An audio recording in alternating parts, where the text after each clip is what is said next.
Assalamualaikum warahmatullahi wabarakatuh. Waalaikumsalam warahmatullahi wabarakatuh. Semuanya anak-anak. Semoga pada pagi ini kita belajar dengan sungguh-sungguh dan mendapatkan ilmu yang manfaat dan barokah. Amin.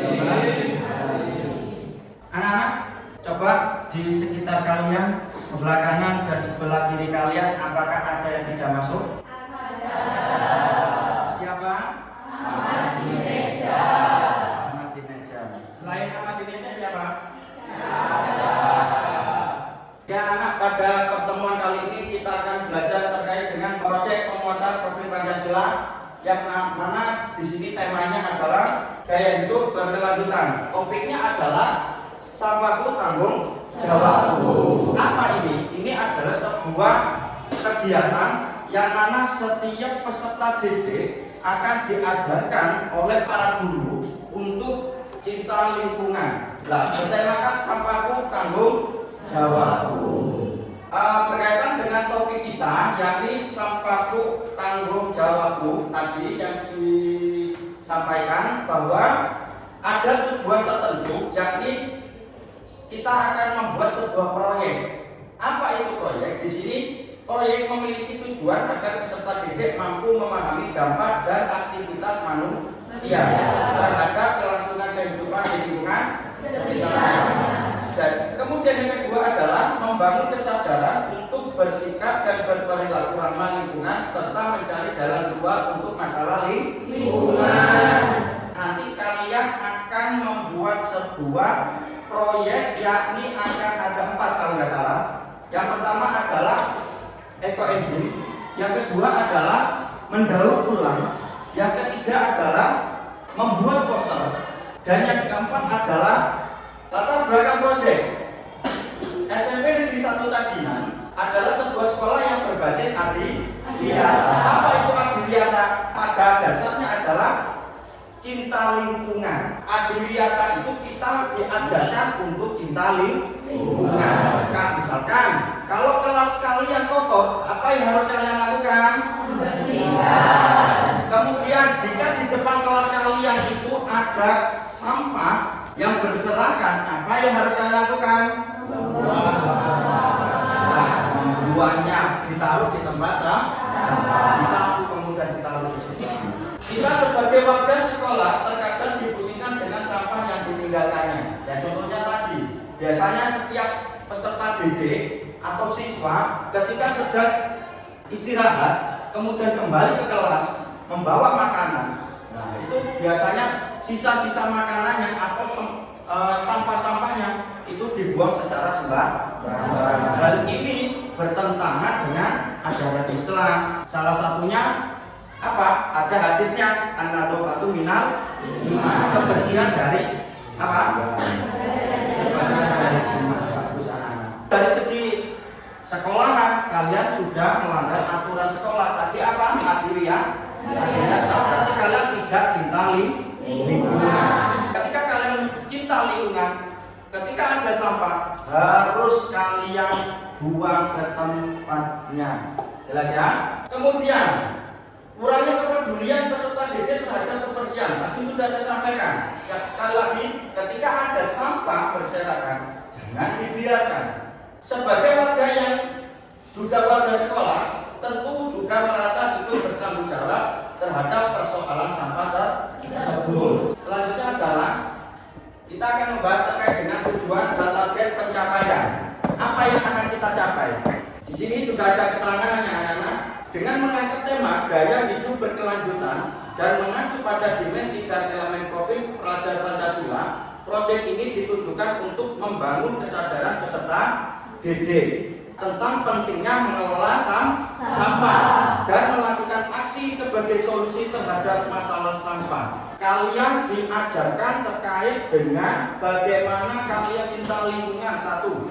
Kemudian bagaimana kalian mengelola sampah. Nantinya akan menjadi sesuatu yang bermanfaat buat kalian masing-masing. Selain memahami tema gaya hidup berkelanjutan dan mengadopsi sebagai kehidupan sehari-hari, peserta didik diharapkan telah mengembangkan 3 dimensi. Yang pertama, beriman, bertakwa kepada Tuhan yang Maha Esa dan berakhlak mulia. Yang kedua adalah bernalar kritis, kemudian kreatif, dimensi dan elemen profil Pancasila. Elemennya ini adalah, targetnya adalah di sini anak-anak. Yang pertama, memahami konsep sebab akibat di antara berbagai ciptaan Tuhan dan mengidentifikasi berbagai sebab yang mempunyai dampak baik dan buruk. Kemudian yang kedua adalah bernalar kritis. Targetnya adalah terbiasa memahami tindakan-tindakan yang ramah. Yang ketiga adalah mengeksplorasi dan mengekspresikan pikiran dan atau perasaannya sesuai dengan minat dan kesukaannya. Alur aktivitas. Pada tahap kali ini, di sini saya menampilkan alur aktivitas yang akan kita laksanakan pada hari ini. Yang pertama, pengenalan. Ya, saya akan mengenalkan kepada kalian terkait dengan aktivitas-aktivitas yang akan kita lakukan. Kalian bereksplorasi dan mencari tahu tentang permasalahan lingkungan. Kemudian mencari tahu dampak sampah yang ditimbulkan oleh seseorang. Kemudian yang ketiga adalah, ada tahap pengenalan. Yang ketiga adalah solusi pengelolaan sampah melalui konsep 3R. Reduce, reuse, dan recycle. Kemudian tahap kedua yakni kontekstualisasi, mengamati secara langsung sampah-sampah yang ada di sekitar sekolah kita ini anak-anak. Kemudian yang kedua adalah mengidentifikasi jenis dan sumber sampah. Mengidentifikasi itu melihat ya anak-anak, ini jenis apa? Sampah-sampah yang ada di sekitar kalian, di sekitar kelas ini ataupun di lingkungan sekolah, kalian melihat nanti, dicatat. Kalian tulis nanti di buku yang sudah ada di depan kalian itu anak-anak. Kemudian sumber sampah. Yang ketiga adalah mencari solusi yang dapat diaplikasikan dan mengurangi dan memanfaatkannya agar sampah itu tidak berserakan dan bisa dimanfaatkan oleh kita. Peserta didik menerapkan solusi yang didapat pada tahap sebelumnya untuk mengurangi dan memanfaatkan sampah dengan menampilkan kreasinya dalam memanfaatkan sampah menjadi nilai yang ekonomi. Pernah membeli teh gelas? Nah, wadahnya kalau kalian kreasikan bisa menjadi nilai-nilai yang ekonomis, bisa menjadi sesuatu yang manfaat di kelas kalian. Yang terakhir adalah refleksi dan tindak lanjutnya. Bukan hanya ini saja ya, akan ada pembuatan kompos, kemudian pembuatan ekoenzim. Ya. Hari ini saya datang sebagai narasumber proyek. Sudah tahu proyek P5? Belum. Proyek P5 adalah proyek penguatan profil pelajar Pancasila. Mungkin di kelas ini baru pertama kali. Sedikit saya akan menjelaskan proyek profil pelajar Pancasila. Proyek profil pelajar Pancasila pada intinya adalah memunculkan karakter kalian lewat sesuatu proyek ya. Salah satunya adalah dari kita semua pada sekolah ya, penumpukan sampah dari hasil konsumsi kalian jajan. Nah, baik, tahu sampah, jenis sampah sudah tahu apa belum? Sudah. Sampah apa? Organik dan organik. Sekarang saya fokusnya ke organik. Contohnya sampah organik apa? Sampah yang mudah terurai. Ya. Contohnya apa? Daun. Nah, sekarang saya akan mengerucut, saya spesifikan, yaitu sampah organik ya yang mudah terurai. Nah, bagaimana cara memanfaatkannya? Kita akan membuat suatu produk ya yang sangat bermanfaat dan mudah sekali. Namanya ekoenzim. Sudah pernah dengar? Belum ya? Ekoenzim. Kalau kompos? Nah, sekarang ekoenzim. Kalau kompos itu pupuk apa?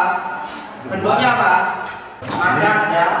Kalau ekoenzim ini sama pupuk tapi bentuknya cair. Ini bedanya. Ekoenzim itu adalah hasil fermentasi. Hasil fermentasi kulit buah atau sayuran dan gula. Seperti pada gambar itu adalah prosesnya ya. Warnanya agak kecoklatan. Itu adalah warna dari gula yang dipakai itu bukan gula pasir, tapi gula merah. Nah, ini semuanya ya manfaatnya banyak ya. Melawan 6 jenis kuman. Tahu kuman? Nah, yang bikin gatel, yang bikin diare, bikin mencret, bisa buat pemutih atau produk pakaian, juga bisa buat ngepel, cuci piring, banyak sekali manfaatnya ya. Nah, bagaimana cara proses pembuatannya? Sangat mudah sekali. Kulit buah, tapi ada syaratnya, aturannya, nggak boleh jeruk tok, tidak boleh. Minimal harus ada 5 jenis buah dan sayuran. Misalkan 3 jenis buah, 2 sayuran. Ya, daun jati, kulitnya baru dicampur. Terus sayurannya apa? Boleh tomat, kacang panjang, ya. Tuh, dicampur jadi satu. Langsung gula, dikasih gula itu, dan nggak bisa langsung jadi. Ini ada prosesnya selama 1 semester. Tapi harus ada perawatannya. Bagaimana? Pertama, habis dicacah ya, harus 60%-nya langsung wangi. Awal-awal memang kayak membusuk. Memang itu namanya fermentasi ya, pembusukan. Habis itu terurai, wangi di sini. Misalkan kamu naruh apel tadi pir kayak bau Coca-Cola itu seger gitu loh. Aromanya di sini mungkin gambarnya tidak ada. Ini saya buat seperti contoh ini, bahkan galon botol aqua ya, botol kecil 2 yang sudah kamu masukkan buah, air sampai gula tadi ya, separuh. Nah, tutupnya kamu lubangi, kamu kasih selang. Terus habis itu dilem lagi supaya udaranya keluar. Ini dikasih air aja yang botol kedua, separuh ya. Terus ini juga dimasukkan ke dalam sini. Ini air saja, ini air toh. Fungsinya apa? Buat buang gasnya. Cek kamu gak bolak-balik bukai. Namanya enzim ya, cairan fermentasi ini disebut enzim. Ekonya yaitu dari bahan-bahannya. Oke, anak selanjutnya adalah setelah saya memperkenalkan alur cerita kali ini sebagai penguat profil Pancasila, maka ya di sini tugas yang pertama kalian lakukan adalah mengerjakan LKPD yang sudah saya berikan kepada kalian yang ada di halaman kedua.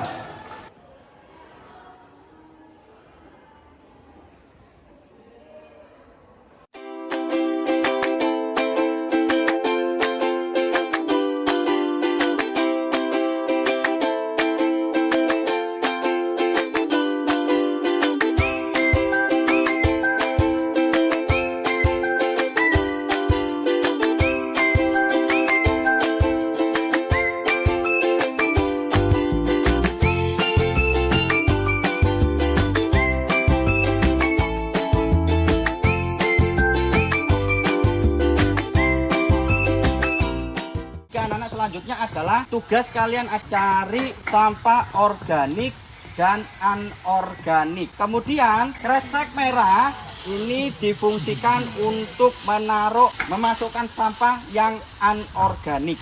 Sedangkan yang hitam ini digunakan untuk sampah yang organik.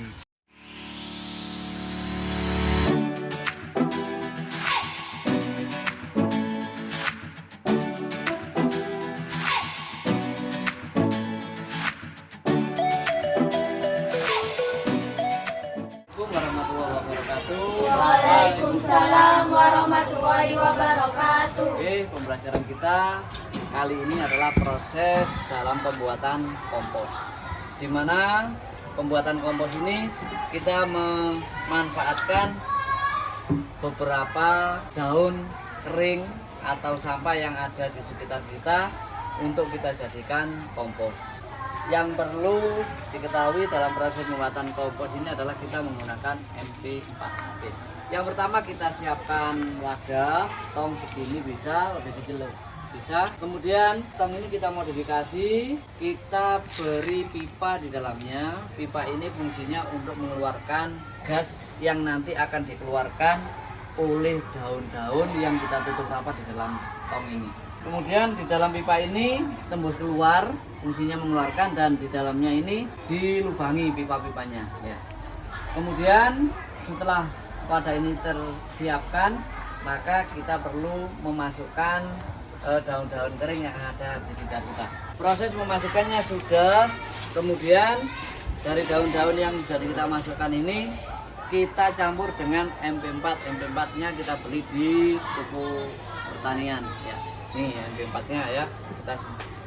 Kita siramkan ya, kita campur. Oke, secukupnya saja.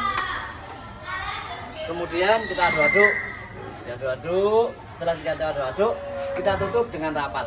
Kita tutup dengan rapat dan kita tunggu minimal 2 minggu atau 15 hari dari tanggal sekarang. Sekarang tanggal 18, berarti 15 hari lagi. Selama itu kita aduk-aduk lagi, dan nanti kalau sudah bercampur bisa digunakan, tapi kalau kurang bercampur kita aduk lagi dan bisa ditambah dengan waktu kurang lebih 1 minggu. Ada pertanyaan? Ya, oke, terima kasih.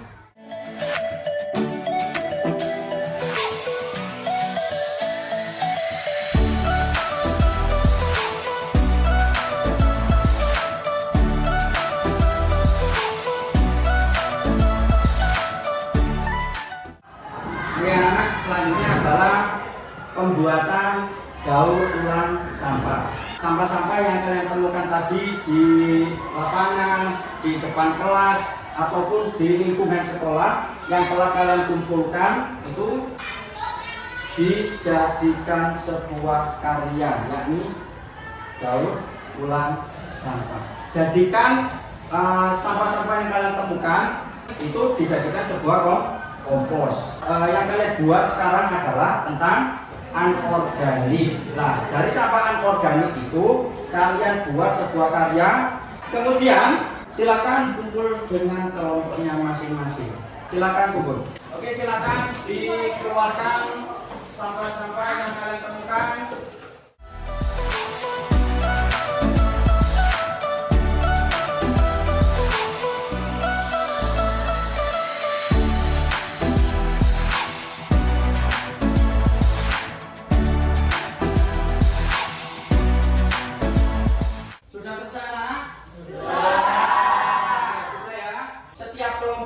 Menunjukkan kepada saya hasil atau produk daur ulang sampahnya yang ditemukan di area sekolah. Coba kelompok 1, mana tunjukkan?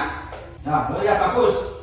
Kemudian kelompok 2, oke ya, cuma 2. Nah, ini bagaikan bentuk dari apa? Daur ulang sampah. Nah, ketika ada sampah-sampah yang menurut kalian yang bisa digunakan, silahkan diambil, diolah, kemudian jadikan barang yang ekonomis atau yang bermanfaat. Bisa dipahami anak-anak? Oke, terima kasih. Sekian, saya Assalamualaikum warahmatullahi wabarakatuh.